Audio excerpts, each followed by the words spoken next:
നാട്ടിൽ വെള്ളം കയറിയാൽ കാരശ്ശേരിയിൽ വെള്ളപ്പൊക്കം അങ്ങനെ റിപ്പോർട്ടയക്കും. ആർക്ക്?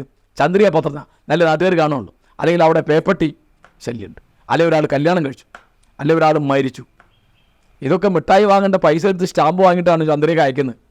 അവർക്ക് എന്നെ അറിയില്ല. അവരെങ്ങനെ കൊടുക്കുക? ഒലെ എന്നാണ് കൊടുക്കുക. അന്ന് പത്രത്തിൽ 3 തരം ലേഖകന്മാരാണ്. ഒലെ എന്ന് പറഞ്ഞാൽ ഒരു ലേഖകൻ. അപ്പോൾ അവർക്ക് ഉത്തരവാദിത്വമൊന്നുമില്ല, അവർ കിട്ടി കൊടുത്തു ഉത്തരവുള്ളൂ. ഇന്നിപ്പോൾ കൊടുക്കില്ല. ഒലെ. വേറൊന്ന് സ്വലയുണ്ട്. സ്വല എന്ന് പറഞ്ഞാൽ എന്താ? സ്വന്തം ലേഖകൻ. പിന്നെ വേറൊന്നുണ്ട് പ്രലെ, അതായത് പ്രത്യേക ലേഖകൻ. അത് അവിടുത്തെ ഒരു ജീവനക്കാരനായിരിക്കാം, സ്റ്റാഫായിരിക്കാം, ചിലപ്പോൾ റിപ്പോർട്ടറായിരിക്കാം, ചിലപ്പോൾ സബ് എഡിറ്ററായിരിക്കാം. അതൊരു പ്രത്യേക കാര്യത്തിന് വേണ്ടിയിട്ട്. പിന്നെ വേറുണ്ട് നിയമകാര്യ ലേഖകൻ എന്നൊക്കെ പറഞ്ഞിട്ട് അങ്ങനെയൊക്കെ ഉണ്ടാവും. അപ്പോൾ സ്പോർട്സ് ലേഖകന്മാർ വേറെ ഉണ്ടാവും. പക്ഷേ ഞാൻ 7ാം ക്ലാസ് തൊട്ട് ഒരു ഒലയാണെന്നാണ് ഞാൻ പറഞ്ഞത്. അന്നേ എഴുത്തുണ്ട്. എഴുത്ത് പ്രധാനമായിട്ട് പത്രപ്രവർത്തനമാണ്.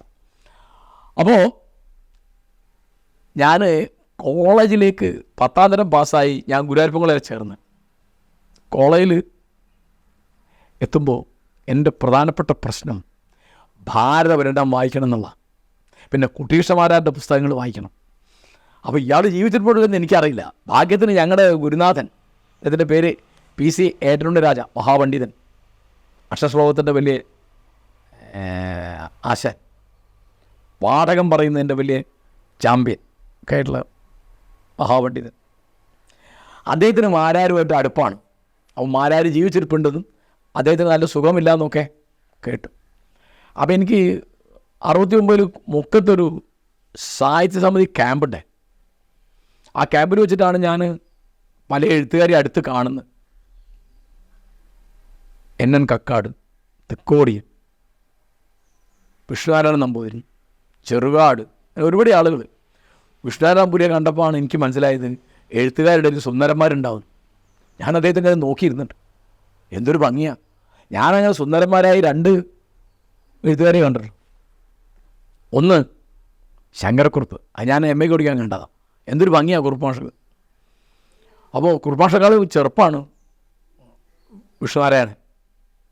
പിന്നീടാണ് എനിക്ക് മനസ്സിലായത് അദ്ദേഹം കാശ്മീരി വേരുകളുള്ള ഒരു ബ്രാഹ്മണ കുടുംബത്തിൽ ജനിച്ചാണ്. കാശ്മീരിയാണ്. ആ രക്തമാണ്, അതിൻ്റെ ഉയരം, അതിൻ്റെ ഭംഗി, തൊലിയുടെ നിറം, മൂക്കിൻ്റെ ചുണ്ടൊക്കെ പ്രത്യേകത. പൊതുവേ സാഹിത്യകാരന്മാർക്ക് ഭംഗിയില്ല എന്നാണ് സത്യം. നമ്മളിപ്പോൾ ആലോചിച്ച് നോക്കുക, VT ഭട്ടതിരിപ്പാട് വലിയ എഴുത്തുകാരൻ, അല്ലെങ്കിൽ കുട്ടികൃഷ്ണമാരാർ, അല്ലെങ്കിൽ സുകുമാർ അഴീക്കോട്, അല്ലെങ്കിൽ ഇപ്പോൾ എഴുത്തുകാരൻ MN രാജശ്ശേരി. ഒരു ഭംഗിയില്ലല്ലോ. ഭംഗി പൊതുവെ എഴുത്തുകാർക്കുള്ളതല്ല, അതൊക്കെ നടന്മാർക്കൊക്കെ ഉള്ളതാണെന്നാണ് നമ്മുടെയൊക്കെ കണക്ക്. ഭംഗിയില്ലാത്ത നടന്മാരുണ്ട്. ഇപ്പോൾ സത്യൻ അങ്ങനെ ഭംഗിയൊന്നും ഉണ്ടായിരുന്നില്ല. എനിക്ക് വളരെ പ്രിയപ്പെട്ട നടനാണ് സത്യൻ. അല്ലെങ്കിൽ ഇപ്പോൾ ഈ കാലത്തൊരു നടനാണെങ്കിൽ ശ്രീനിവാസൻ, വലിയ നടന്മാരാണ് അവരൊക്കെ. അന്നത്തെ ഒരു അബദ്ധം പറയാം. അപ്പോൾ മുക്കത്ത് ആ ക്യാമ്പ് എന്നെ വളരെ സ്വാധീനിച്ചു. അതിലൊരു പ്രധാന സ്വാധീനം ഉണ്ടായത്, അന്ന് അവിടെ ഈ 3 ദിവസത്തെ ക്യാമ്പാണ്. അന്ന് അവിടെ ഭക്ഷണം പാകം ചെയ്യാനും പായസം ഉണ്ടാക്കാനും വിറക് കീറാനൊക്കെ ഒരാളുണ്ടായിരുന്നു, ഒരു ഉയരേന്ന് പറഞ്ഞിട്ട് ഒരാൾ. ആ ക്യാമ്പിൽ അവസാനത്തെ ക്ലാസ് അദ്ദേഹത്തിൻ്റെ ആയിരുന്നു. അപ്പോഴാണ് ഈ ആളാണ് കുഞ്ഞുണ്ണി മാഷ് എന്ന് ഞങ്ങൾക്ക് മനസ്സിലാകുന്നത്. ഞങ്ങൾ വെച്ചാൽ അദ്ദേഹം വെപ്പുകാരനാണ്. ഒരു ഉയരം ഒരു മുണ്ടൊക്കെ കൊടുത്ത് ഇങ്ങനെ അവരോടൊക്കെ വർത്തമാനം ബീഡിയും വലിച്ച് വർത്തമാനം പറഞ്ഞ് നടക്കുന്നുണ്ട്. അപ്പോൾ അദ്ദേഹം എഴുത്തുകാരാണെന്നത് അത് ഞങ്ങളത് അങ്ങനെ കേട്ടിട്ടുമില്ല. അപ്പോൾ അദ്ദേഹം സംസാരിച്ചൊക്കെ ഭക്ഷണത്തെ പറ്റിയാണ്, സാഹിത്യത്തെ പറ്റിയല്ല എന്ന് സംസാരിച്ച്. അപ്പോൾ എങ്ങനെയാണ് ഭക്ഷണം കഴിക്കുക, ഭക്ഷണം എങ്ങനെ രസിച്ച് കഴിക്കണം, ഇതൊക്കെ ഉണ്ടാക്കുക. അപ്പോൾ ഈ കുഞ്ഞുണ്ണി മാഷ് എനിക്ക് വളരെ വളരെ ഇഷ്ടമായി. ഞാൻ മരണം വരെ അതുമായിട്ടൊരു ഗാഢ ബന്ധം ഉണ്ടായിരുന്നു. അപ്പോൾ അദ്ദേഹം അന്ന് കുട്ടേട്ടൻ എന്ന് പറഞ്ഞിട്ട് മാതൃഭൂമി ആഴ്ചപ്പതിപ്പിൽ ബാലവന്തി നോക്കുന്നുണ്ട്.